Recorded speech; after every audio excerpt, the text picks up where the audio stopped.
Most dog breeders want to create a successful breeding business, but they focus on everything else besides creating a strong brand. In 2026, if you don't have a brand or you don't know what that is, you have a high likelihood of failing. In this video, we're gonna dive deep into what branding is and how it enhances your chance of creating a successful breeding business.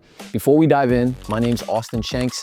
I'm the founder of Breedwise Academy, and I also have my own successful breeding program where not only did we get to 129,000 followers on social media, but we've created what I consider to be brand equity. This means that if and when I have a litter or have something to offer, I have people that would line up without hesitation because they have a connection with my brand. I want the same thing for you, and in today's video, we're gonna dive in. But before we do that, I need you to subscribe and like the video so that way we can continue to provide you with this amazing value. Let's dive in. Now, what is a brand? Branding is three things. You have reach, plus direction, plus influence. So when you think about reach, this is what you would consider to be marketing. Notice how marketing is not one big thing on its own. Marketing means nothing if you don't actually have a brand, because you can reach a lot of people, but if they don't know what you do, why you do it, and they don't see it as quality, it literally is not going to benefit your business. Reach is marketing. Direction is when people come in contact with your brand, how likely are they to move in a direction that's closer to you? Because at the same time as they can move close to you, they can also be repulsed and move away from you. So we want to increase the likelihood that they move toward us.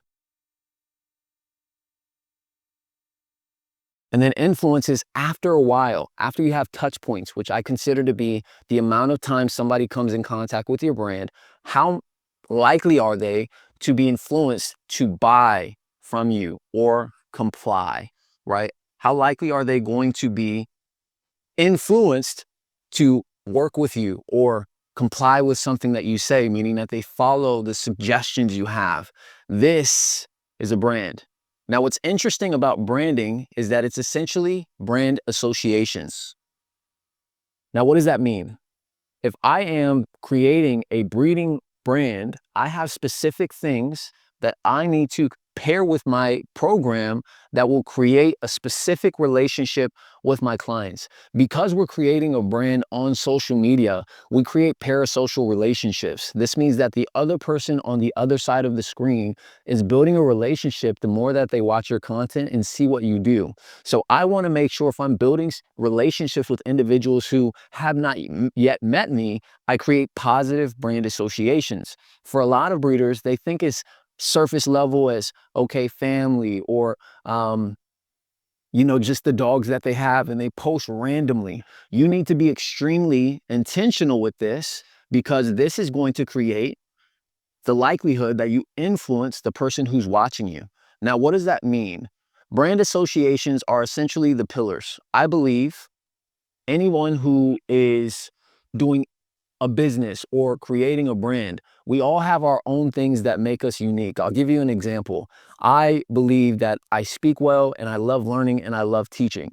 So those things I've integrated into the Breedwise brand, because that's not only going to differentiate us, but it ultimately puts us in a position where it's authentic. Your pillars need to be authentic to you, and ultimately they need to be something that you feel comfortable with, that will create a positive brand association. Sometimes I see a lot on social media dog breeders using rap music, and there's nothing wrong with rap, but they say that they want to attract families. This is a very basic example, but this does not mix for the most part, because some people don't listen to this music and it might cancel them out. Your brand associations are supposed to open up the likelihood that somebody converts. We don't want to make it smaller based on the things we do that people don't connect with. So what positive brand associations do your clients, your ideal customers, associate with that will draw them closer to you? You need to be intentional with that. Now, when I said brand equity, I want you to think about something. Branding is not built overnight. It is a step-by-step, brick-by-brick process. There is no such thing as getting ahead as fast as possible. Remember, if you increase your reach, but you don't have any depth, then what's going to happen is people may know you or come across your page, but because they don't have depth, the likelihood that they actually spend money with you is very low. We want to use the time we have in building brand associations with consistency and intention to create the likelihood that somebody who's watching on the other side feels like it would be a benefit to them to buy from us because they've seen us grow over time. This is why if you're a new breeder or you're a breeder who's been around for a while, it would serve you to be consistent with content that is going to provide value to your audience, bring emotional value to your audience, or just connect them with you. So I'd say consistent content that connects. Because at the end of the day, if we're not consistent, then you won't be successful. If you don't post content, nobody will know who you are. And if it doesn't connect, they may know who you are, but they may not have a valuable relationship with you. So our job as breeders is to ensure that in creating our brand, we're able to essentially make the most out of everything we do. Posts will either be positive, negative, or neutral. We don't want neutral posts and we don't want negative posts. We want positive brand associations. Now, something that a lot of people don't think about when it comes down to creating their brand is their niche. Now, your niche is what I would consider to be a specialized segment of the market. So right now I'm drawing a pie chart.